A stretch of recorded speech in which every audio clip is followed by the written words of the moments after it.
Eu quero compartilhar com vocês hoje a mensagem que deu origem ao livro. Eu quero que você, então, me acompanhe ali em Filipenses, no capítulo 3. Nós vamos ler os versículos 7 e 8 de Filipenses 3.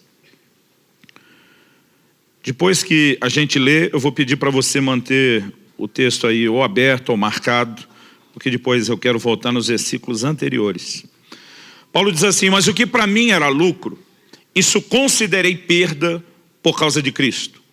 Sim, deveras considero tudo como perda, por causa da sublimidade do conhecimento de Cristo Jesus, meu Senhor, por amor do qual perdi todas as coisas e as considero como refúgio para ganhar a Cristo.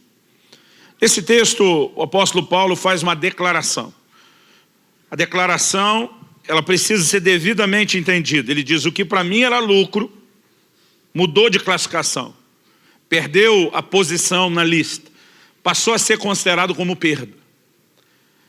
Ele diz: e a única razão para esse rebaixamento de categoria, do que antes era importante para algo não importante, do que era lucro para perda, né? A única razão desse rebaixamento na categoria foi por causa da sublimidade do conhecimento de Cristo Jesus, meu Senhor.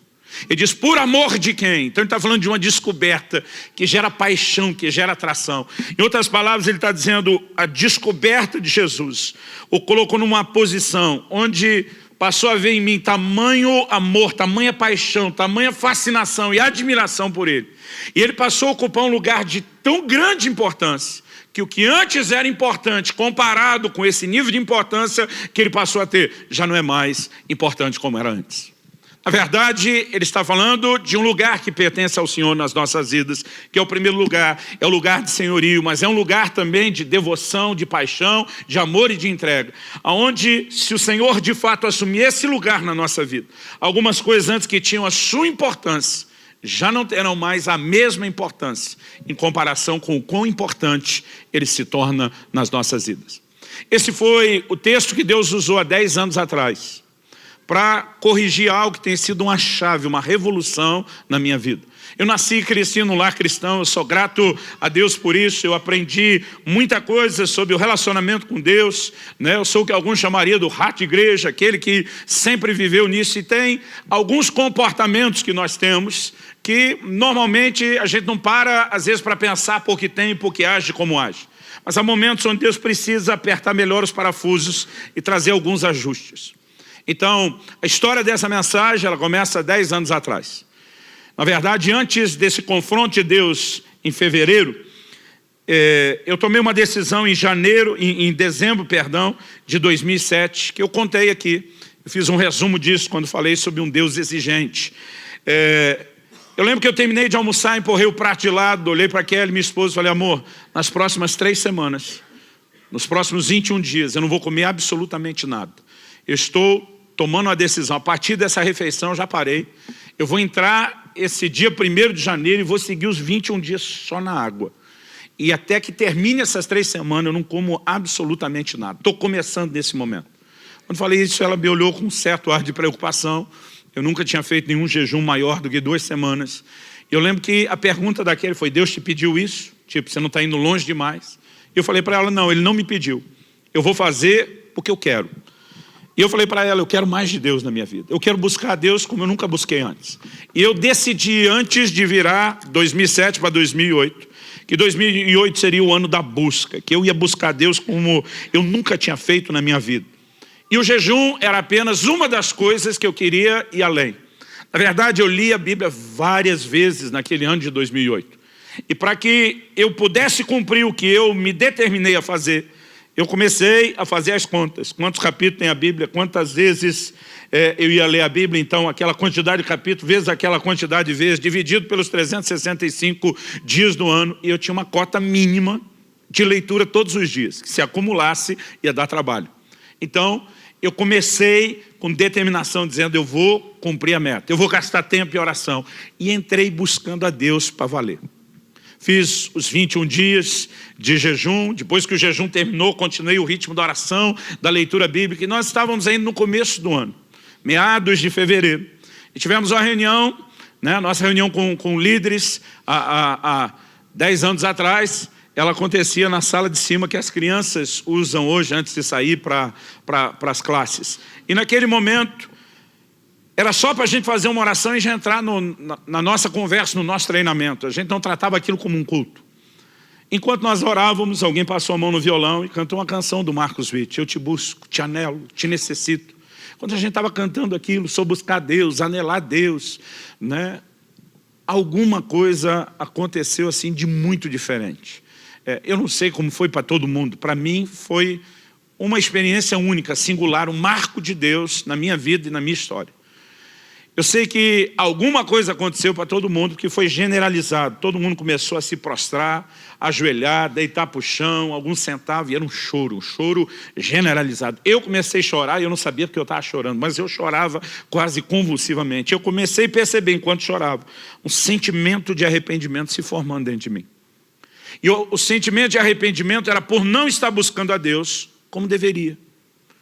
E eu queria estar aqui te contando que eu me entreguei, falei, é verdade. Mas uma hora que eu percebi em que direção a coisa estava indo, foi mais forte do que eu. Eu não consegui controlar ou evitar aquela reação. Na verdade, fui indignado, quase revoltado. Eu tinha acabado de fazer o maior jejum da minha vida. Eu estava lendo a Bíblia e orando, mas assim, dedicadamente. E de repente me vem esse sentimento de que eu não estou buscando como deveria. Eu não verbalizei, porque a gente não tem coragem de falar com Deus desse jeito, mas para Deus você não precisa verbalizar. Você pensou, Ele já sabe. Na verdade, antes de você pensar, Ele já sabe. O salmista diz, a palavra ainda não me chegou à boca e tu já conheces. Então quer dizer, pensa numa relação transparente com Deus, é a nossa. Ele é o Deus onisciente, presciente, não dá para esconder nada.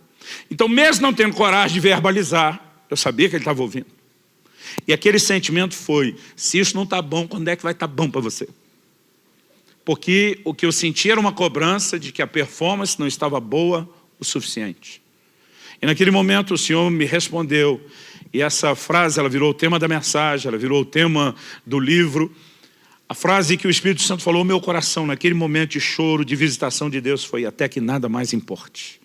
E diz, quando você chegar a um lugar onde eu sou tão importante na sua vida, a ponto das outras coisas perderem importância, você chegou onde eu queria. O que você está fazendo nesse momento é apenas melhorar a sua performance e não necessariamente aumentar o seu interesse. Você está quebrando os seus recordes, está jejuando mais do que antes, está lendo a Bíblia mais do que antes, está orando mais do que antes. Mas o fato de você incrementar a performance não significa que necessariamente você esteja me buscando como deveria. Pastor, então significa que não adianta a gente orar, jejuar, ler a Bíblia? Não é isso que eu estou falando. O grande dilema que eu quero começar abordando em primeiro lugar é o dilema da performance versus paixão. Porque há uma diferença, querido, entre você melhorar a performance e você ter um coração de fato atraído por ele. Em Marcos 7, nos versículos 6 e 7, Jesus cita o profeta Isaías. Ele diz, foi a respeito de vós, hipócritas, que Isaías profetizou. Agora presta atenção, Isaías profetizou isso cerca de 700 anos antes.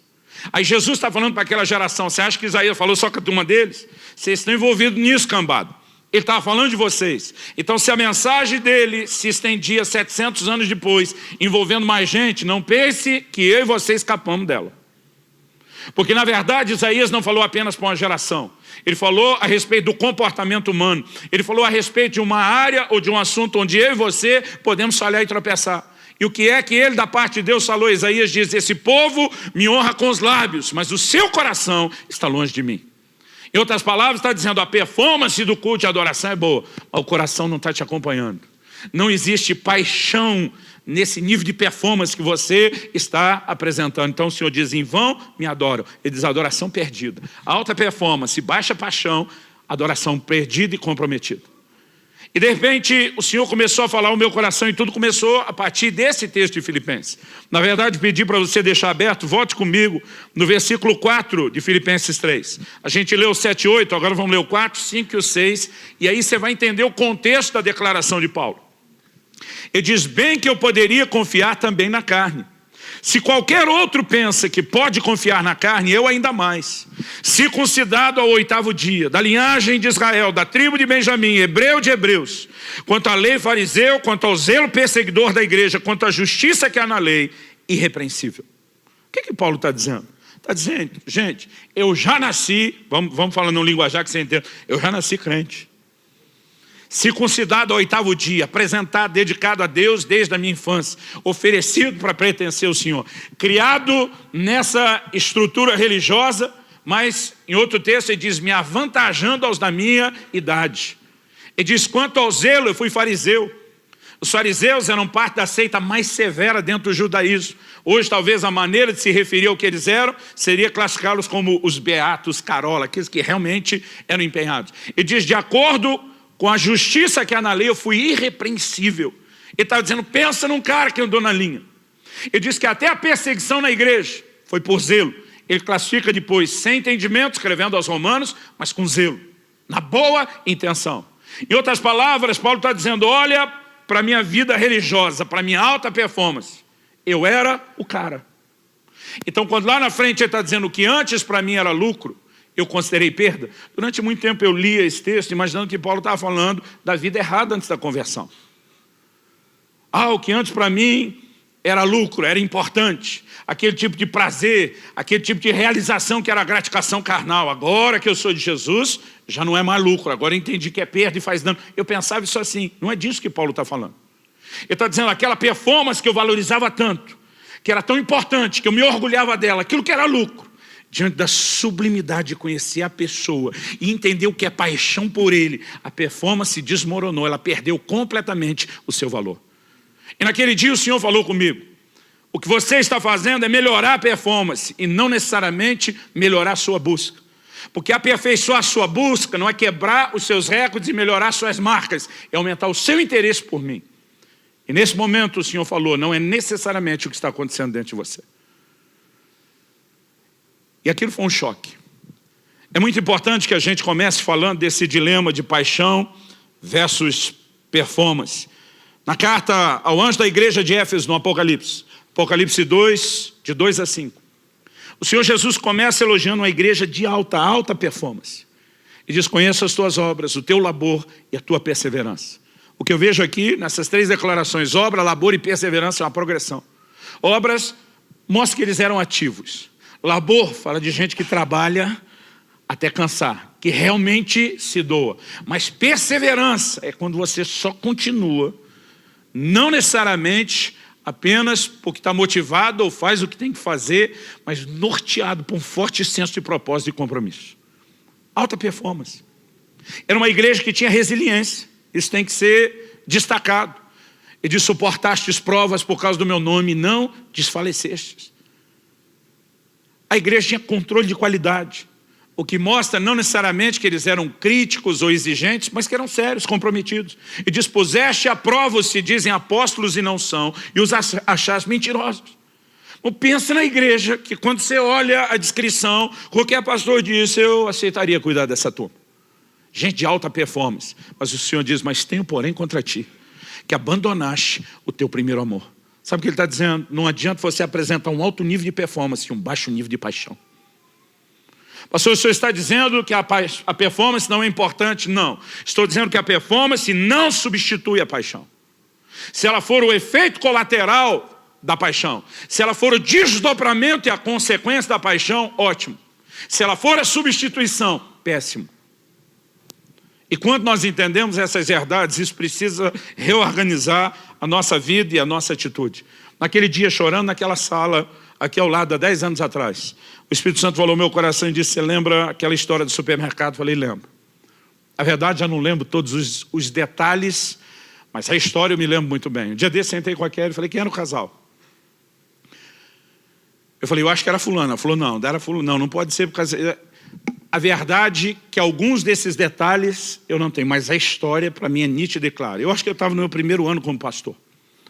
E eu fui chamado para mediar uma discussão. Eu fui chamado para mediar um problema que um casal teve. Na verdade, a gente brinca que o casal crente não briga, tem excesso de comunhão. Eles tiveram um exagero na comunhão. E aí fui chamado para mediar a conversa. Eu chego, pensa no marido indignado. Quando eu cheguei, já foi protestando. Pastor, essa mulher é louca. Então eu falei, calma. Jó chamou a mulher dele de louca e tinha razão. Vamos ver se você tem razão. O que aconteceu? Pastor, eu lembro que na época Eu lembro que era recém-casado, que me parecia muito tempo de casado. Ele estava com cerca de 20 anos. Não sei se era perto de completar ou recém-completado. Vou deixar aqui no cerca, mais ou menos. Eu lembro que falou, nós temos cerca de 20 anos de casado. Essa mulher sempre quis que eu fosse com ela no supermercado. Pastor, eu odeio supermercado. Eu falei, não é só você, o sindicato é grande. Mas e daí? E daí que eu resolvi agradar a mulher. Depois de 20 anos. Eu resolvi ir com ela no supermercado. E essa louca me chega e diz, eu não quero que você nunca mais vá comigo no supermercado. E ele estava revoltado. E a mulher serena, tranquila, esperando a vez dela e com um sinalzinho assim. Depois dele falou eu. Aí quando ele encerrou mais ou menos, falei, sua vez. Ela já começou assim, pastor, eu nunca quis que ele fosse comigo no supermercado. Irmão, nem deu para ela continuar, ele quase demoniou. É uma louca, estou falando, tem testemunho, eu vou chamar. Já queria trazer os filhos. Falei, para, é a vez dela agora. Eu falei, irmã do céu, eu estou com dificuldade de acreditar que ela só não queria que ele fosse no supermercado. Eu falei, eu sei que as mulheres não são todas iguais. Talvez você não seja daquelas que quer discutir a relação no supermercado. Mas você nem querer que ele fosse. Eu falei, me explica isso que agora até eu estou duvidando. Ela falou, pastor, então eu vou explicar. Eu não queria que ele fosse. O que eu queria é que ele quisesse ir. Eu fiquei que nem você, pensando, tentando entender a profundidade da declaração. Eu falei, me ajuda um pouco mais? Ela disse, pastor, para ele ir do jeito que foi, ficar olhando o relógio, reclamando, está demorando. Parece que ele estava se infligindo um castigo, uma autopunição. Ela disse, pastor, eu amo meu marido, ele está bravo comigo, mas eu amo meu marido, eu quero melhor para ele. Para ele ir sofrer do jeito que ele sofreu, eu não quero que ele sofra mais. Então o que eu queria não é que ele fosse, o que eu queria é que ele quisesse ir. E se ele não quer ir, então que nunca mais vá. Eu tive que concordar com ela. Falei, velho, tu ganhou o alvará, a libertação que você queria, está resolvido, vamos acelerar isso. Eu achava a história divertida, mas 10 anos atrás ali o Espírito Santo falou comigo. E ele falou comigo, você lembra daquele episódio? Eu falei, lembro. Ele disse, pois bem, há um paralelo que eu quero que você entenda. Ele diz, o que eu queria não é que você me buscasse. O que eu queria é que você quisesse me buscar. Sabe, eu já vou te mostrar esse meu segundo ponto, depois de falar da performance versus paixão, que o propósito pelo qual eu e você existimos é buscar Deus. Mas Deus não quer apenas que a gente busque. Ele quer que a gente queira buscá-lo. E o que ele falou naquele dia, ao mesmo tempo que a sua intenção de ler mais a Bíblia é boa, irmão, eu tinha que ler várias vezes, mas eu não estava de folga. O dia continuava corrido. Então eu chegava em casa, depois que o dia acabava, aí eu começava as minhas horas de leitura bíblica. Eu sou um cara que eu troco a noite pelo dia fácil, eu sou notívago. Mas isso é bom quando você pode trocar pelo dia e dormir de dia. O problema é que eu estava num ritmo de vida comum, era o ano inteiro. Então não tinha como ficar madrugada acordado e dormir até tarde depois. Então, na primeira semana é uma coisa. Eu já estava há 1 mês e meio naquele ritmo, dormindo bem menos. Então chegava ali 2, 3 da manhã, eu estava quase dormindo em cima da Bíblia. E o Senhor começou a falar no meu coração. O que você está fazendo ao só melhorar a performance é quase que se infligir uma autopunição, um autocastigo. Agora, vamos ficar aqui lendo a Bíblia e tornar esse tempo chato e enfadonho, mas vamos cumprir com o compromisso. Eu comecei a perceber que há uma diferença entre você buscar e você entender o que é buscar do jeito que Deus espera. Eu sei que a partir daquele dia tem uma frase do renomado escritor C.S. Lewis, que ela ganhou um significado completamente novo para mim. C.S. Lewis costumava dizer, o cristianismo, se é falso, não tem nenhuma importância. E diz, se é verdadeiro, tem infinita importância. O que ele não pode ser é de moderada importância. E na verdade, eu concordo plenamente com ele. Irmão, se Deus é tudo que a Bíblia diz que é, se o nosso relacionamento com ele pode ser tudo o que a gente entende na palavra que é. Deus não nos chamou apenas para viver uma vida religiosa. O Salmo 25, 14 diz, a intimidade do Senhor é para aqueles que o temem, aos quais Ele dará a conhecer a sua aliança. Desde o Éden, eu brinco que Deus não respeitou nem a lua de mel do casal. Ele queria estar todo dia junto, tinha uma visita diária. Ele está dizendo, eu quero ter comunhão com vocês, criaturas. Eu quero me relacionar com vocês. Esse tem sido o anseio de Deus ao longo da existência da humanidade, desde o começo. É o propósito de Deus. Deus não queria apenas que eu e você abraçássemos o livrinho das regras e disséssemos, vamos andar direitinho, fazer tudo direitinho, fazer porque tem que ser feito. Na verdade, o que Deus espera é que a gente dê o devido lugar a Ele. Então vamos lá, gente, se isso tudo é verdade, então tem infinita importância. Se não é, e a conversa mole, não merece importância nenhuma. Mas a maioria de nós acaba vivendo a vida cristã, dando a Deus e às coisas de Deus um moderado grau de importância. Não quer dizer que não tem. Você está aqui, domingo após domingo, está tentando viver a vida cristã, mas muitas vezes Jesus não está nesse lugar, onde Ele é mas tão importante, que o resto perde a importância diante do lugar que Ele ocupa. E eu comecei a perceber uma outra coisa. Naquele dia, tem alguns versículos da Bíblia que você lê, relê, e às vezes parece que você não enxerga. Naquele dia o Senhor me guiou a Atos 17, eu quero que você abra lá comigo. O Senhor me guiou a Atos capítulo 17. Eu quero que você leia comigo os versículos 26 e 27. Enquanto você vai localizando o texto, eu quero te dar aqui o pano de fundo, o contexto. Paulo está pregando em Atenas, na Grécia. Agora, o contexto não é só onde aconteceu. A gente tem que pensar no pano de fundo histórico. Nos dias de Paulo, que tinha cidadania romana, apesar de ser judeu, também tinha cidadania romana, quem dominava o mundo dos seus dias era o Império Romano. No entanto, antes de Roma, o império que dominou o mundo antes de Roma foi a Grécia de Alexandre o Grande. Alexandre não manifestou só o poderio militar e econômico, mas ele tinha uma visão de expansão da cultura. A helenização, nós vamos espalhar a língua, nós vamos espalhar a cultura, os nossos valores. Então, o Novo Testamento foi escrito e produzido na época do Império Romano, mas foi escrito em grego. Porque a influência era a língua universal daqueles dias. Alguém esses dias falou, pastor, é tipo o inglês daqueles dias. Eu falei, mais ou menos isso. Agora, o que eles espalharam não foi só a língua, foi uma cultura. E Paulo está em Atenas, que era o maior palco da filosofia do mundo da sua época. Até hoje não se estuda filosofia sem se remeter aos mestres gregos. E Paulo está lá no centro, no ninho, no coração do lugar que influenciou o mundo. E ele começa a abordar a questão de propósito nesse cenário. Para que Deus criou o homem? Eu não creio que isso foi acidente.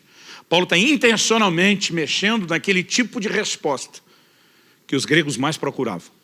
Lê comigo. Ele diz, de um só, uma clara referência a Adão, fez toda a raça humana para habitar sobre toda a face da terra, havendo fixado os tempos previamente estabelecidos e os limites da sua habitação. Está dizendo, Deus, a partir de multiplicou uma raça, estabeleceu lá na terra, determinou e fixou os limites da habitação, os tempos específicos. Agora, por que Deus fez isso? Nós estamos falando de um Deus eterno, e a definição de eternidade em Deus é diferente da nossa, que a gente tem começo, mas não tem fim. Deus não tem começo nem fim. Outro dia alguém brincando falou assim, em algum lugar lá no meio da eternidade, como se ela fosse divisível, Deus resolveu criar um homem. Com que propósito? Versículo 27, Paulo explicitamente diz, e até 10 anos atrás, mesmo tendo crescido no lar evangélico, nascido e crescido no lar cristão, sendo instruído na palavra, eu nunca tinha enxergado isso com a clareza que eu enxerguei naquele dia. Qual era o propósito da criação? 27, para buscarem a Deus. Para que a humanidade foi criada. Porque eu e você, que somos parte da raça humana, fomos criados. O que é que Deus tinha em mente? Qual era o plano? Qual era a ideia? Qual era o projeto? O texto diz que era para que nós buscássemos a Deus. Então você existe para isso. Essa é a razão da sua existência. Fala para alguém perto de você, fala, você existe para buscar a Deus. Agora, vamos continuar lendo, ele diz assim, para buscarem a Deus, se porventura, tateando, o possam achar. Bem que Ele não está longe de cada um de nós. O que é esse tateando? Tateando é a busca limitada. É quando você está desprovido de visão, sai apalpando. Você, como eu, já deve ter sido pego por esses blackouts, falta de luz, e a gente ficava dizendo, eu tenho certeza. Hoje a nova geração com celular não tem esse problema. A nossa era assim, eu tenho certeza que tem uma vela ou uma lanterna naquela gaveta tal. E aí a gente saía no escuro, apalpando para procurar. Então, esse tipo de busca apalpando é a busca onde nós estamos desprovidos de visão. Nós não estamos no nosso melhor, mas é possível conseguir resultado. E do outro lado, a Bíblia diz que Deus não está longe. Em outras palavras, está dizendo, vocês são limitadinhos para buscar, mas eu vou facilitar. Eu não consigo ler e falar desse texto sem lembrar de um episódio que para mim é marcante. São muito boas memórias. De quando meus filhos eram bem crianças, ainda uns toquinhos de gente. Uma das coisas que eu gostava de brincar com eles era de me esconder e eles tinham que me achar. Mas lógico, irmão, estamos falando de umas crianças, né, que ainda eram uns toquinhos de gente, eu tinha que facilitar. Eu lembro que eu ajoelhava na frente do sofá, cobria só a cabeça com a almofada. E de vez em quando eles tiravam, achei. Eu tinha vontade de dizer, grande coisa, qualquer um faria. Mas naquele momento você tem que dizer, não, está no meu nível. Eu tenho que facilitar, porque o propósito era me achar. E eu queria que eles me achassem. Quando começou a ficar óbvio demais, porque começa a pegar um pouquinho de idade, da almofada já não tinha graça. Então eu ia para trás da cortina da sala. Eu fazia questão de não encostar na parede, mas naquela época, mesmo se encostasse, a barriga era bem maior do que hoje. E quem riu já está há mais tempo aqui na igreja, lembra disso? Então eu fazia questão de deixar o pé aparecendo, às vezes forçava ainda o volume, empurrava a cabeça. Eu lembro de uma das cortinas que a gente tinha, não sei o nome daquilo, se é voal que chama, tinha uma espécie de renda na frente. Então às vezes eu entrava naquilo que era quase que transparente. Engraçado era ver o Israel ali, tá ali, como se nem estivesse vendo eles, ou como se fosse difícil de me enxergar. Eu fico imaginando Deus fazendo com a gente algo parecido. Está desprovido de visão, apalpando, então não vou dificultar. Porque qual era o propósito dele estabelecer a busca? Era que nós tivéssemos o resultado de encontrá-lo. Por isso que ele diz, serei achado de vós. Agora, ele não apenas nos criou para buscar, ele não apenas facilita, apesar da nossa limitação, mas existe algo que regula essa busca, que na verdade determina se ela será ou não eficaz. Isso está lá em Jeremias 29:13. Eu nem vou abrir. A maioria de vocês conhece o texto de cor. Buscar-me-eis e me achareis. Mas ele não parou aí. Ele não falou só busca e acha. Ele diz, buscar-me-eis e me achareis quando me buscardes de todo o vosso coração. Naquele dia o Senhor começou a falar comigo, a busca que produz resultado não é a busca de alta performance, é a busca onde você põe o seu coração nela, onde existe de fato interesse. E foi exatamente nesse momento que a frase, o que eu queria não é que você me buscasse, é que você quisesse me buscar, ela fez todo sentido. E sabe, irmãos, eu tenho percebido isso. Eu já estou há muito tempo no pastorado, lidando com gente há muito tempo. Sabe o que é impressionante? O que determina o resultado que nós vamos ter em Deus não tem nada a ver com o ambiente. Um dia desse alguém falou para mim, pastor, é muito difícil. O lugar que eu estou e moro não tem uma boa igreja. Eu falei, deixa eu te dizer uma coisa. O Salmo 84 fala de alguém que cultiva um relacionamento com Deus e que passando pelo vale árido faz dele um lugar de fontes. Você não tem que estar num lugar de fonte. Você carrega fonte. Se você tiver o relacionamento correto, não tem nada a ver com o lugar onde você está. Sabe, eu percebo às vezes no mesmo culto. Teoricamente, o mesmo culto deveria produzir o mesmo impacto para todo mundo, mas não é assim. Eu lembro de uma reunião específica. Terminou, veio um irmão. Ele estava todo emocionado, pastor. Que isso? Que isso, velho? Deus não é gente. Isso é coisa que os nordestinos entendem demais. Ela fala, Deus não é gente. Que coisa louca foi essa? Que glória, que visitação. O cara todo tocado. Para ele tinha sido culto a vida dele. Logo depois eu falei com o outro. Ô pastor, o negócio estava truncadinho hoje, né?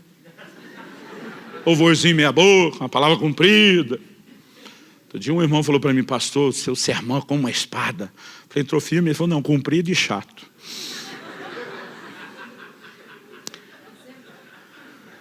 Esse estava brincando, os que normalmente pensam assim, normalmente não fala para a gente. Aí, essa pessoa está dizendo, o cultinho truncar. Eu estou pensando, os dois estavam na mesma reunião, porque não é possível. Esse aqui dizendo, Deus não é gente, dizendo que foi a glória. E esse outro dizendo que a coisa foi ruim. Irmão, deixa eu te dizer, nem sempre é a reunião. A maior parte das vezes é você. É o seu coração. E nós precisamos entrar nesse lugar onde o nosso coração começa a ser tão atraído, tão cativado pelo Senhor, que isso não apenas vai fazer as outras coisas perder importância e garantir que Ele tem um lugar de preeminência, de primazia na nossa vida. Alguém me perguntou esse dia, pastor, esse livro é a respeito de amor por Jesus? Eu falei, não, esse livro é a respeito de tudo na vida cristã. Quando perguntaram a Jesus qual é o maior mandamento, ele diz, amarás ao Senhor teu Deus de todo o coração, com toda a alma, com todo o entendimento, com todas as tuas forças. O que é que Jesus estava dizendo? Que isso é o que de mais importante tem, você não vai achar nada na Bíblia que concorra com isso. Por que que é o mandamento mais importante? Porque ele gera alinhamento em todas as áreas. Que se você, e o maior mandamento não é só amar a Deus, é amar a Deus com tudo que é em você. Você tem que pôr tudo de você nisso. Quem ama o Senhor de todo o coração, anda em obediência. Jesus diz, aquele que tem os meus mandamentos e os guarda, esse é o que me ama. Porque é impossível você colocar Deus nesse lugar da maior importância e cuspir na cara dele, pecando deliberadamente todo dia. Ou ele está nesse lugar, isso vai te afastar do pecado, ou você está envolvido com outras coisas e não deu a ele a devida importância. Paulo diz que o amor é o cumprimento da lei. Quando nós entramos nesse lugar, isso não só define a posição que o Senhor tem na nossa vida, não só define as respostas que nós devemos dar, gera um efeito em cadeia em todas as áreas da nossa vida. E nós precisamos entender por que o assunto é tão sério. Nós não estamos falando mera e simplesmente de paixão.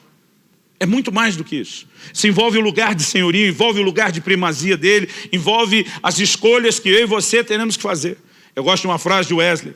Ele diz que não se admita no coração outro desejo ou propósito, cujo objeto supremo não seja ele. Toda vez na história que você acha os santos homens e mulheres de Deus que chacoalharam a geração, você vai perceber coisas em comum. E uma delas é o nível de inclinação, de predisposição que eles tinham no coração, entendendo a razão pela qual haviam sido criados e por que existiam. Irmão, você já parou para pensar por que é que Deus te deu o direito de escolha? Por que é que Ele deu o livre-arbítrio? Outro dia alguém falou, pastor, mas Deus dá ao homem a opção de pecar. O senhor acha mesmo que foi uma boa ideia?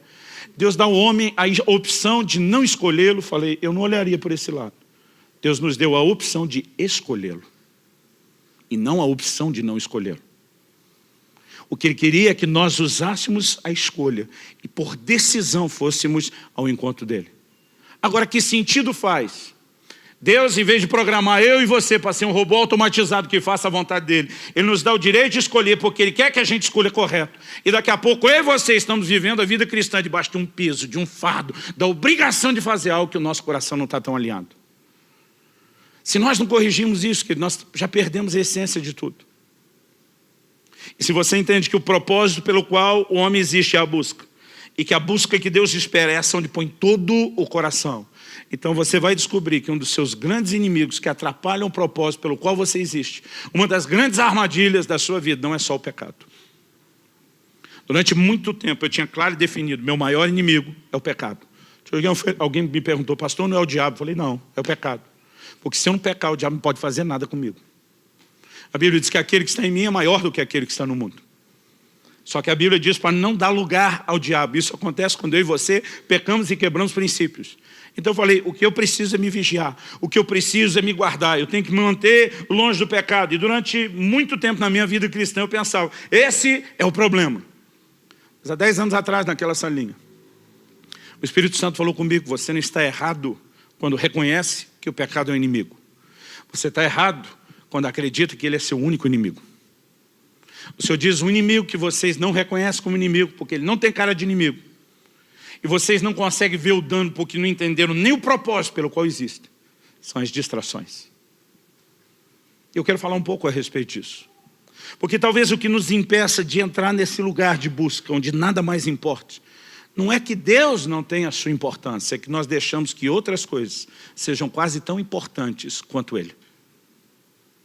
E se nós não chegarmos nesse lugar onde nada mais importa, Paulo diz, em nada tenho a minha vida como preciosa. Ele está dizendo, eu estou me lixando do que vai acontecer. O que tem valor é agradar o meu Senhor Jesus, o resto não importa.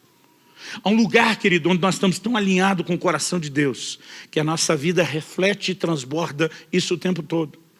Agora, quando não estamos, nós podemos estar nos enganando.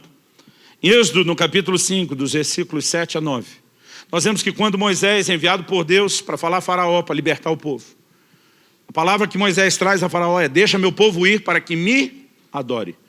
O propósito da redenção, o propósito da libertação, era um só, adoração. Deus não queria apenas tirar a nação de Israel do Egito para dizer, eu não estou aguentando ver vocês sofrendo, quero melhorar a vida de vocês. Quero que vocês mandem no nariz de vocês, tenham liberdade. Deus não queria tirá-los de lá apenas para melhorar a vida terrena. Ele está dizendo, eu quero tirar vocês desse lugar e conectá-los comigo. Eu quero que vocês entrem no lugar da adoração. Eu quero que vocês entrem no lugar da intimidade. Agora, vamos pensar, porque há um paralelo por trás disso. No momento que Moisés fala isso para o faraó responde, esse povo deve estar muito ocioso para estar pensando em adoração. E diz, vamos encher o povo de trabalho, para que eles não tenham tempo de pensar em adoração. Qual era a proposta? Vamos distraí-los. Vamos roubar o foco deles. Agora a pergunta é, isso foi só a ideia de um déspota daquela época? Na simbologia bíblica, Faraó, ele tipifica Satanás. Aliás, o paralelo é enorme. Eles, como nação, Israel estava debaixo do senhorio de Faraó? Sim. Estavam debaixo de escravidão de um tirano? Sim. Essa é a nossa história. Colossenses 1,3 diz que Deus nos arrancou do império das trevas. A gente também estava. Quando foi que eles saíram? Na noite em que o cordeiro de Páscoa foi imolado. O sangue foi derramado. Quando foi que eu e você saímos debaixo do tirano que nos oprimia? Quando o Senhor Jesus morreu por nós. E Paulo escreve aos Coríntios e chama Jesus de o nosso cordeiro pascal. Agora, não era só a morte do cordeiro. Eles tinham que pegar do sangue do cordeiro, colocar nos umbrais das portas. Assim como também o que muda a nossa história e gera a nossa libertação, não é mero e simplesmente o fato de que Jesus morreu. É quando nós nos apropriamos do seu sangue, da sua obra, e trazemos isso para a nossa vida. O paralelo está definido. Quando eles saem do Egito, a nação de Israel é levada, conduzida por Moisés até o Sinai. No Sinai, Deus faz algumas declarações sobre quem eles são. Essas mesmas declarações são repetidas sobre nós, a igreja do Novo Testamento. Em 1 de Pedro 2,9, ele cita as mesmas palavras de Êxodo 19, 5 e 6. E diz, vós sois a nação santa, a geração eleita, o sacerdócio real, o povo de propriedade exclusiva de Deus. Eles estavam sendo libertos daquela escravidão para adorar o Senhor. E a gente? Zacarias, pai de João Batista, cheio do Espírito Santo, profetiza. Em Lucas 1, lá no final daquele capítulo comprido de Lucas 1, e diz assim, para que libertos das mãos dos nossos inimigos, o adorássemos em santidade e justiça todos os nossos dias. O paralelo se cumpre de ponta a ponta. Então a questão é, era só a ideia brilhante do faraó de distraí-los? Ou isso na simbologia bíblica representa uma armadilha que o mesmo Satanás que quer nos enredar no pecado, que é chamado de tentador, tem para nos parar em relação ao propósito? Agora, sabe o que é interessante? Nós somos a geração que mais viveu conforto, tecnologia, avanço, descoberta na história da humanidade. Nunca antes se desfrutou tudo que a gente tem. Locomoção depressa. Eu falei aqui esses dias, Paulo faz uma viagem de Jope, Pedro faz uma viagem de Jope a Cesareia Marítima, 2 dias caminhando, irmão, 30 quilômetros por dia. Eu fiz o mesmo trecho de carro em 40 e poucos minutos. Eu brinco que se Paulo olhasse isso lá do céu, ia falar para Deus, é injusto. Irmão, só naquele trechinho que eu fiz em 40 minutos, eu salvei 2 dias da minha vida. Era 2 dias de tempo livre comparado à vida de Pedro que eu poderia ter. Mas não importa o quão rápido as coisas ficam, a gente arruma mais coisas para fazer. Eu lembro do início do meu ministério, de eu fazendo visitas nas casas. E eu peguei o fim de uma era, de uma outra geração, que era a geração dos meus pais. E eu lembro que por mais de uma vez cheguei numa casa para comer. E a família que me convidou, ela fez um macarrão caseiro, desde a massa. Não se pegava molho de tomate pronto, se pegava os tomates. Ia se preparando a massa, o molho, tudo enquanto a gente ia conversando. Eu já sou de uma geração que na verdade comprava o macarrão um pouquinho mais adiantado no supermercado, pelo menos já pronto. Mas a nova geração, ela é impaciente. Que os 3 minutos de miojo demora muito ainda para eles.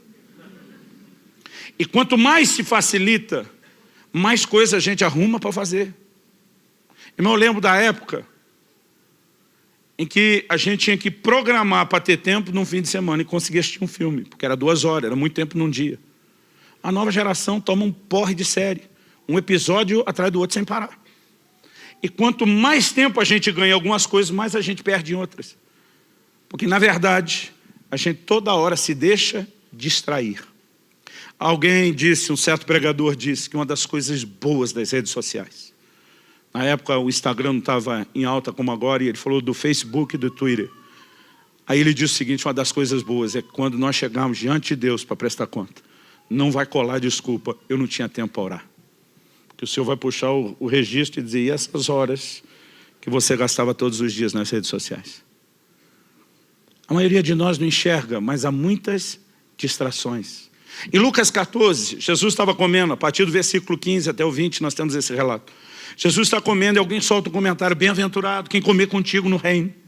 Jesus aproveita o contexto, tanto da comida como do comentário do camarada, e fala de uma parábola, de uma ceia, um banquete que foi preparado. Banquete na Bíblia, querido, é mais do que comer para repor as forças no dia a dia. Fala quando se senta para celebrar algo, do tempo de comunhão, é a valorização, tem convidados. E ele preparou o banquete e convidou. E não é um convite assim, dizendo, gente, daqui um mês vai rolar, põe aí na agenda. É mais ou menos o seguinte, estou te chamando, nós vamos ter um grande banquete, vai ser tudo preparado. E naquela época, vai ser tudo preparado, se preparava mesmo do começo ao fim. Quando estiver pronto, nós vamos chamar vocês. Nós não estamos falando de dias, nós estamos falando de uma expectativa de algo que vai acontecer no mesmo dia. E quando o banquete estava pronto e mandou a notícia para os convidados, eles começam a dar desculpas. Jesus relaciona 3 desculpas.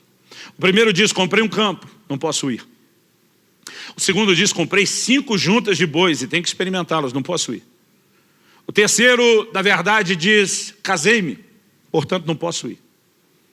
Se você for examinar cada uma das escusas, das desculpas, nenhuma delas é errada em si mesmo. Elas são boas, elas são legítimas. Na verdade, eu acho que a gente classificaria não só como não errada, como boa e legítimo. Talvez para cada uma delas a gente poderia dizer resposta de oração, bênção de Deus, cumprimento de promessa. Nunca vi alguém tratar a aquisição de uma propriedade como problema. Pastor, ora comigo, a coisa está feia, comprei uma casa própria. Hã? Ninguém vai tratar isso como problema, irmão. O cara chega, glória a Deus, pastor. Deus ouviu minhas orações. Bênção de Deus, cumprimento de promessa. Além de não ser errado e ser algo bom e legítimo, a maioria de nós ainda vai olhar, bênção do Senhor. O segundo diz, comprei 5 juntas de bois. A gente às vezes não mensura isso porque o contexto cultural é diferente. Naquela época, a subsistência dependia de cada um arar a própria terra onde morava. Eles não tinham comida pronta sendo vendida o tempo todo como a gente faz hoje. A maioria tinha que no seu quintal plantar alguma coisa, colher aquilo, preparar a sua própria comida. Esse era o contexto. Hoje em dia, quando a gente fala de agricultores, nós estamos falando de um pequeno percentual da população, que tem grandes campos de plantio para abastecer todo mundo que não planta. E a gente é feliz que eles continuam plantando para ter comida para a gente. A maioria de nós não produz isso. A gente trabalha para ter o dinheiro para comprar de quem produz. Então nós perdemos a noção. Agora, o camarada na época ter 5 juntas de bois, 10 bois a mais, para ajudar a colher, significava o quê? Um aumento na produtividade. Aumento na produtividade significava também aumento nos ganhos. Você consegue imaginar alguém chegando e dizer, cara, ora por mim, coisa terrível, meus ganhos esse mês triplicaram. O cara aumentou a produtividade, está tendo retorno com isso? Empolgação, bênção de Deus, resposta de oração, cumprimento de promessa. Você não vai achar algo ruim naquilo. A terceira desculpa, então, nem se fala. Essa não dá para criticar, porque é a ideia de Deus. O cara diz, casei-me. Criação de Deus. Não dá para olhar e dizer, cara, você errou ao escolher casar. Alguns erram com quem escolhe. Mas não é a escolha de entrar no casamento em si que seja errado. Agora, o problema não é se as coisas são certas ou erradas. O problema é que coisas boas, legítimas, certas, elas podem ocupar um lugar errado. Então, comprar uma propriedade não é ruim, mas se isso se torna desculpa para você deixar de viver a essência pela qual você existe e recusar atender o chamado de Deus, então essa coisa que não é ruim ocupou um lugar errado. Aumentar a produtividade não é ruim, mas quando isso começa a te distrair do verdadeiro motivo e propósito pelo qual você existe, então ocupou um lugar errado. Até o casamento, Paulo escreve aos Coríntios e fala de um solteiro que pode se dedicar desimpedidamente ao Senhor, enquanto o marido e a mulher não tem que agradar o outro. Ele não está revogando, dizendo, ó, Deus mudou de ideia, esse negócio do casamento não funcionou, deixa quieto, não é isso que ele está dizendo. Mas ele está dizendo, até aquilo que Deus deu, se você usar de forma errada, vai te atrapalhar no propósito para o qual Ele te criou. Então a questão não é se as coisas são certas, é o lugar que elas estão ocupando na nossa vida. É o valor que nós estamos dando a elas em comparação ao valor que deveríamos dar ao Senhor. E, gente, distração é algo que anda de forma sorrateira. A maior parte do tempo a gente não percebe. Nesse fevereiro de 2008, 10 anos atrás, naquela salinha, enquanto o Senhor me corrigia e falava essas coisas comigo, Ele me chamou a atenção de algo. Ele me disse: no ano passado, você me trocou por aquele filme. Quando ele falou isso, irmão, doeu. Eu falei: golpe baixo esse. Já me arrependi, o Senhor já me perdoou, o Senhor não deveria tocar no assunto.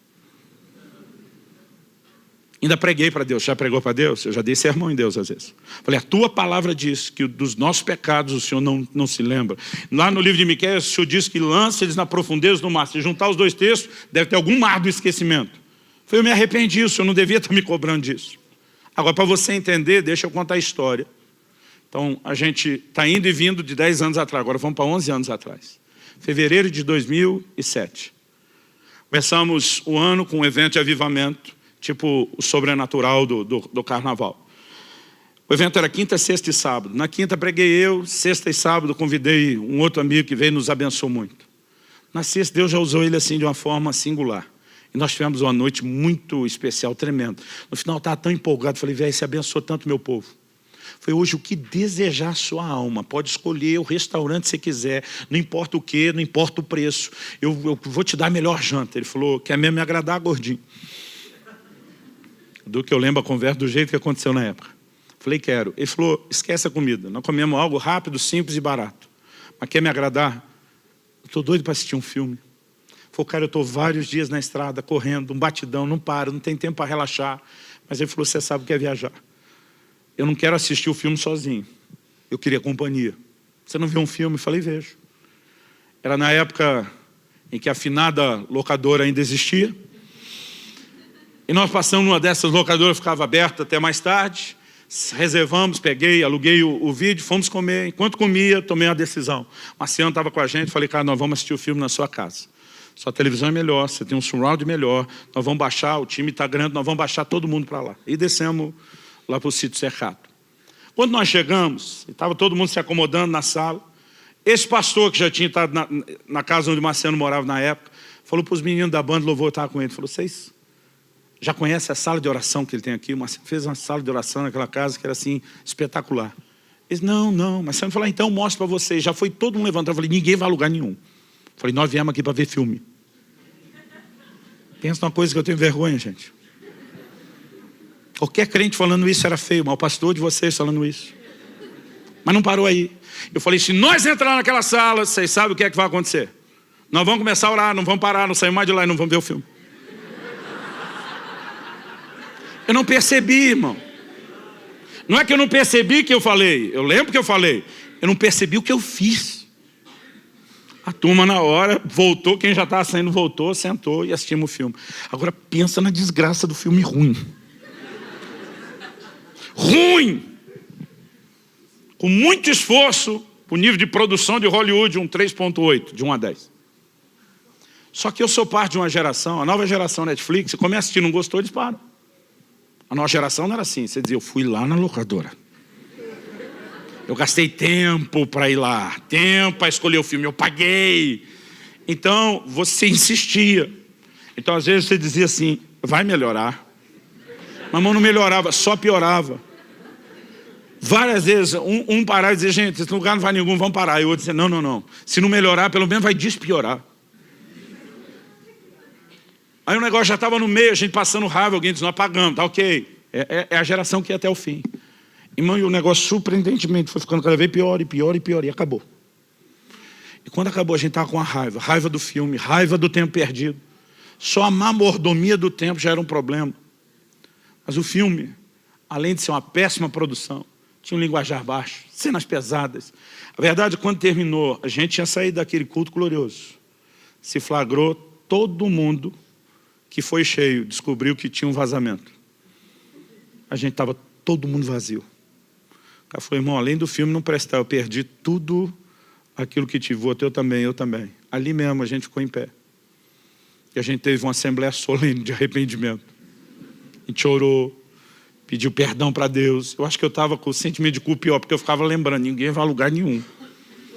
Quer dizer, foi mal. Esse dia, um ano depois, o Espírito Santo falou, você me trocou, quando ele estava falando de distração. Você me trocou por aquele filme. E eu me defendi. Eu falei, não vale, eu já me arrependi. E ele me falou, um ano depois só, ele falou, você só se arrependeu porque o filme foi ruim.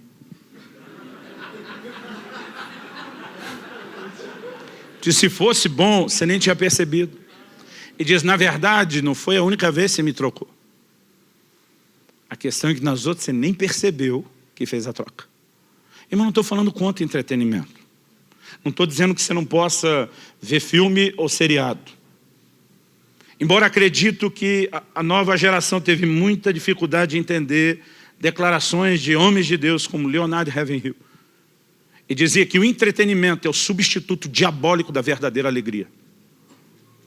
Muitas vezes eu e você estamos tentando preencher alguma coisa que não será preenchida no entretenimento. E repito, não estou falando contra ele. Mas nós somos parte de uma geração, que é a geração do entretenimento, que não desliga. O nosso problema, querido, não é que as igrejas não estão cheias. Na verdade, as igrejas no Brasil nunca antes estiveram tão cheias. E como um amigo meu disse que o Senhor falou com ele, nunca antes as igrejas estiveram tão cheias de tanta gente vazia. Algo precisa mudar e eu e você precisamos acordar. Eu não vim aqui te apontar o dedo, eu não vim jogar pedra em você. O que mais me constrangeu naquele dia é eu reagindo diante de Deus há 10 anos atrás, dizendo, se não está bom, quando é que vai estar bom para você? E o Espírito Santo falando comigo, eu não quero colocar pressão sobre você. Eu quero que você entenda o quanto eu te amo, o quanto eu quero a comunhão com você. Se você der mais de você a mim, significa que você também terá mais de mim. Se Deus permitir, o mês que vem eu quero falar dessa reciprocidade aqui. E a forma tão amorosa como Deus falou me constrangeu. Como diz alguém, me quebrou as pernas. Aquele dia eu tive um vislumbre, uma pequena revelação do amor e do interesse de Deus no nosso relacionamento. E de vez em quando eu lembro do que aconteceu naquela sala, isso ainda mexe comigo 10 anos depois. Eu não vim aqui tentar te oprimir da mesma forma como eu senti aquele dia que não era isso que o Senhor queria. Eu quero te ajudar a entender uma coisa e nós vamos terminar com o último texto na Bíblia. Vamos comigo para Lucas capítulo 10. Versículos 38 ao 42.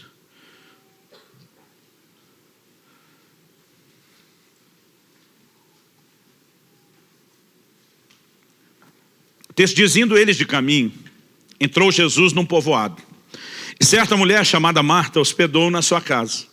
Tinha ela uma irmã chamada Maria, e essa quedava-se assentada aos pés do Senhor, a ouvir-lhe os ensinamentos. Marta agitava-se de um lado para o outro.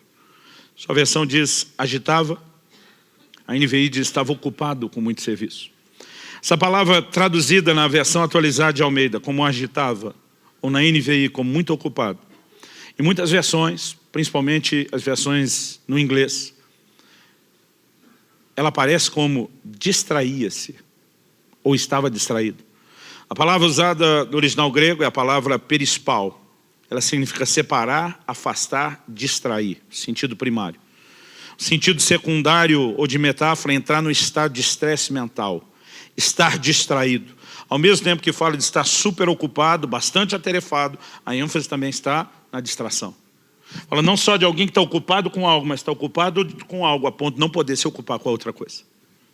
Então o texto diz, Marta distraía-se de um lado para o outro, ocupada em muito serviço. Então se aproximou de Jesus e disse, Senhor, não te importas que minha irmã tenha deixado que eu fique a servir sozinha?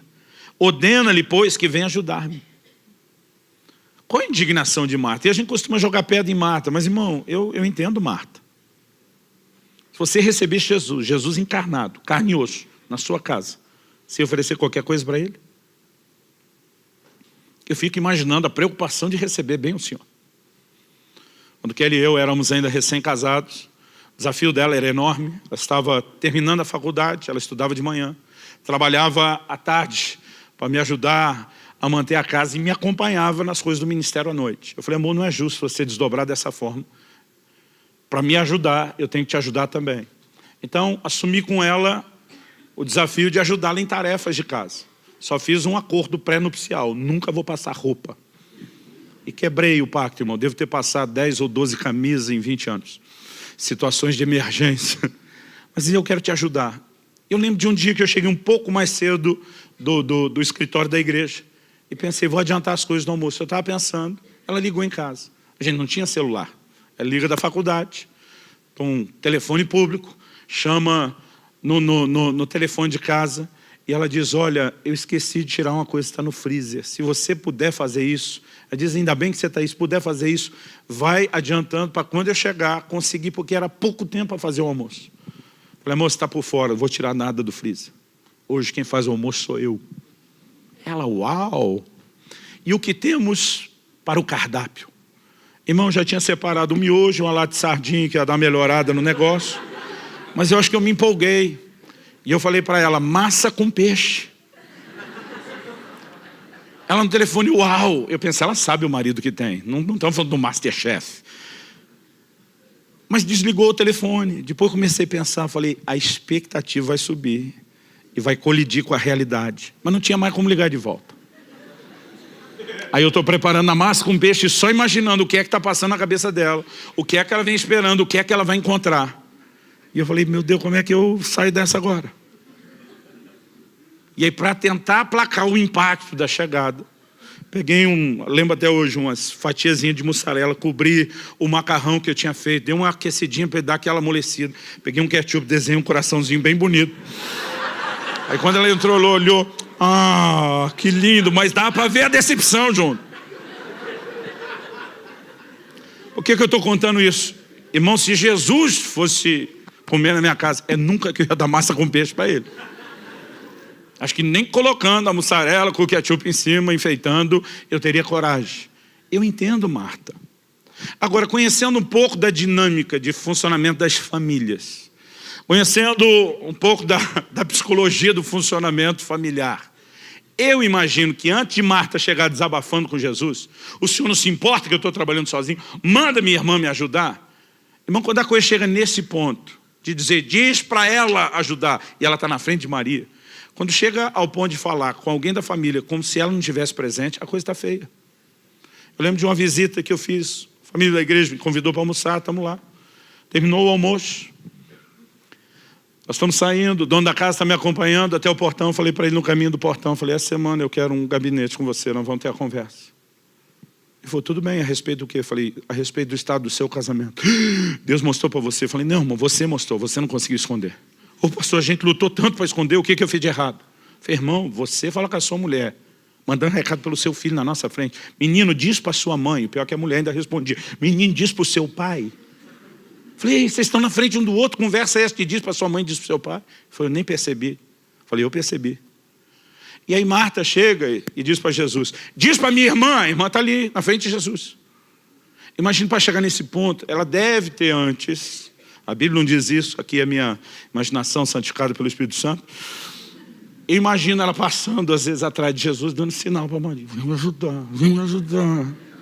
Imagina a Maria, sei de nada. Daqui não sai, daqui ninguém me tira. E aí lá vai a Marta indignada, porque ela pensa, o Senhor não se importa. Tipo, minha irmã, eu sei muito bem que é essa criatura, mas o Senhor, sua retidão, sua coerência, sua sensatez tem que entrar em funcionamento. Manda ela me ajudar. Eu estou trabalhando sozinho. Uma motivação de Marta era ruim? Não. Por que ela estava trabalhando? Para agradar Jesus, para oferecer o melhor para ele. Agora, olha a resposta de Jesus. Primeiro, Marta não sabia disso, mas por 7 vezes na Bíblia, Deus chama alguém pelo nome 2 vezes seguido. Só dele falar assim, Marta, Marta, se ela já soubesse disso, já ia gelar a espinha. Porque nas 7 vezes que ele chama alguém 2 vezes pelo nome, tem uma crise. Ouvia muitos anos atrás isso do pastor Francisco, a mensagem As 7 crises do obreiro. Aí ele diz, Marta, dá uma olhadinha comigo, versículo 42, não, 41. Respondeu-lhe o Senhor, Marta, Marta, andas inquieta e te preocupas com muitas coisas. Entretanto, pouco é necessário, ou mesmo uma só coisa. Jesus está dizendo, no final das contas, ou como diria a geração dos meus pais, no frigir dos ovos. No final das contas, ele está dizendo, tem pouca coisa necessária, mas uma que realmente conta. Mas o Criador está dando essa dica. Só falta dizer, hashtag fica a dica, galera. Diz, tem uma coisa que realmente importa. Aí ele diz, Maria escolheu a boa parte. O que é que Jesus está dizendo? O que realmente importa foi o que sua irmã escolheu. Aí Jesus vira para Marta e diz, e esta não lhe será tirada. Sabe o que está dizendo? É ruim que eu vou deixar você arrancar sua irmã daqui. Mas não é para me agradar. Se você quer me agradar, me dê o que eu mais espero de vocês. Me dê comunhão, me dê relacionamento. Sente para ter tempo comigo. Irmão, não estou falando de viver uma vagabundagem espiritual onde você só fica sentado lá. Esse episódio vem logo depois da parábola do bom samaritano. A gente tem que ajudar as pessoas. Então não é nem só trabalhar fazendo pelos outros e nem só ficar com ele. Existe uma combinação equilibrada. Ele está dizendo, uma só coisa realmente importa. Irmão, se isso é o que realmente importa, por que não é tão importante na minha e na sua vida? Você pode definir o que é importante para alguém pela maneira como ele usa e administra o tempo. Como que Deus é importante para mim e para você, a gente não arruma tempo para ele? Apesar de gastar tempo com um monte de coisa que não presta. Como que a gente não dá tempo para ele? Como que a gente não honra ele, colocando ele no mais alto lugar de respeito, de admiração, de fascinação e de disposição de agradá-lo? Como que nós não chegamos, a maioria de nós os crentes, nesse lugar, dizer como Paulo, em nada tenho a minha vida como preciosa, contanto que eu cumpra a carreira, o ministério que eu recebi dele. Ele está dizendo, minha vida é agradá-lo. Ele está num lugar tão importante, não importa se eu vou ser preso, não importa se eu vou apanhar, o que eu quero é agradá-lo. Quando você entra num lugar onde ele realmente importa, as outras coisas começam progressivamente a perder a sua importância, por causa da fascinação por quem ele é. Até que nada mais importe é chegar a um lugar onde você não apenas melhorou a performance, onde você não apenas descobriu o propósito da sua existência, mas onde você aprendeu a lidar com o inimigo chamado distração. Porque isso vai tentar nos enredar o tempo todo. Eu quero que você fique em pé para parecer que está acabando. Continua na próxima semana, se Deus permitir. Talvez eu não use o termo ou a palavra distração. Talvez dê uma outra roupagem, use uma outra terminologia. Nós vamos explorar um pouquinho mais como essas coisas nos atrapalham. Hoje eu só quero definir que existe necessidade de conserto, existe necessidade de ajuda, de ajuste, e eu quero terminar te chamando a rever. Com rever eu quero dizer um autoexame. Eu quero que você repense pelo menos 3 coisas. E a gente arremata com isso. Primeiro, qual a motivação da sua busca? Quando Paulo diz o que para mim era lucro, virou perda, ele não está dizendo, eu arrependi de nascer, vamos mudar, interpretar o que ele falou, né? De nascer num lar cristão. Ele não está dizendo, eu acho ruim que eu fui circuncidado ao 8º dia. Ele está dizendo, o tanto que eu valorizava essa performance toda, eu já não valorizo mais. Não era coisa em si, era a valorização da performance. A minha pergunta a você, qual é a motivação da busca? Eu me lembro de um dia que o Senhor me confrontou. Eu entrei no quarto da casa dos meus pais, o quarto que eu usava quando era solteiro, e gastava horas em oração todo dia. E me bateu uma saudade do tempo com Deus naquele lugar, eu estava emocionado. E o Senhor falou comigo, por que é que você já não gasta esse tempo que você gastava antes? Eu falei, eu casei, tive filho, o ministério cresceu. O Senhor me disse, essa é a desculpa que você usa, não é o verdadeiro motivo. E diz, o que te fez entrar nesse quarto não era mero e simplesmente os encontros que você tinha comigo. Foi porque te convenceram que esse era o preço necessário para chegar ao lugar de realização ministerial que você queria. Você queria o sobrenatural, você queria os dons, você queria as manifestações, você se enterrou aí horas todos os dias. Mas quando você alcançou aquilo que você realmente estava buscando, o quarto já não era mais tão necessário ou tão atraente. Porque você não estava apenas me buscando, você estava buscando aquilo que eu queria fazer, ou que você queria que eu fizesse. Muitas vezes a minha e a sua motivação até na busca já está descompensada. Talvez não é a performance pela performance, mas às vezes não é o meu resultado, é o resultado de Deus. E a gente tem que pensar isso. Porque até que nada mais importa é ser atraído pura e simplesmente por Ele. A segunda coisa que eu quero que você repense, qual Qual o nível de importância que, de fato, você dá a Deus na sua vida? Quando eu digo de fato, porque é fácil a gente, na teoria, falar: Deus é o que eu tenho de mais importante. Como é que você não arruma tempo para Ele? Por que você não obedece a Ele? Por que a sua relação com Ele não é melhor se Ele é o mais importante? Então, de fato, qual o lugar que hoje Ele ocupa? A gente tem que repensar nisso.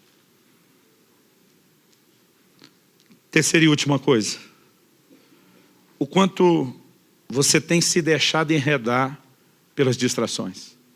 Repito, não estou dizendo que você não tenha direito de entretenimento. Mas a questão é, no dia a dia, o que nos enreda a ponto de aquele que é mais importante ser só quase tão importante quanto as outras coisas e não ter tanta distinção. Não é o tipo de coisa que eu espero que termine aqui agora. Nós vamos orar.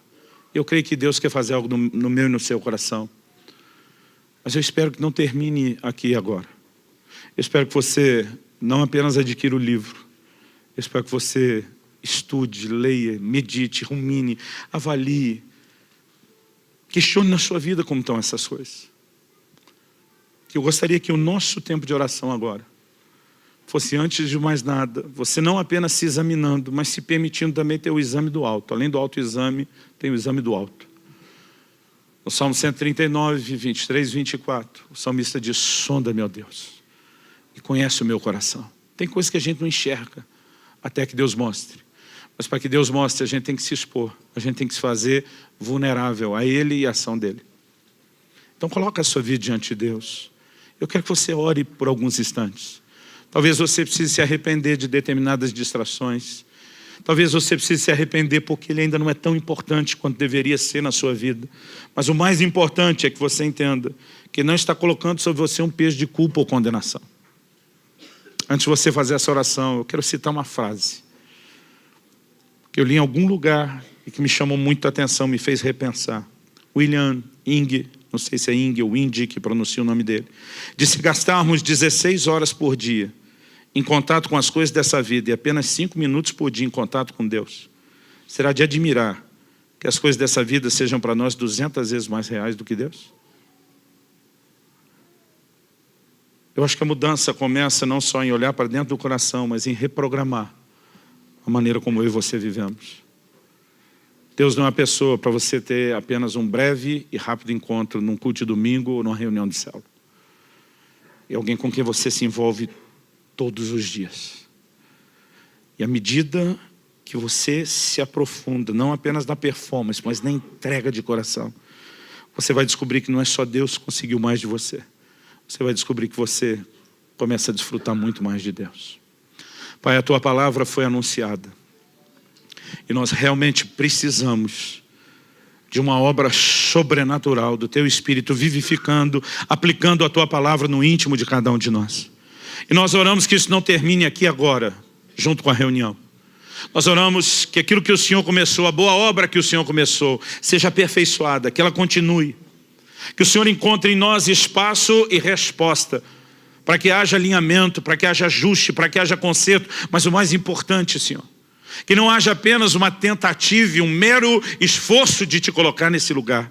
Que os nossos olhos se abram a ponto de entrar nesse lugar de descoberta, de fascinação. E que a sublimidade do conhecimento do Senhor Jesus realmente o coloque no lugar de maior importância, a ponto de mais nada ser tão importante.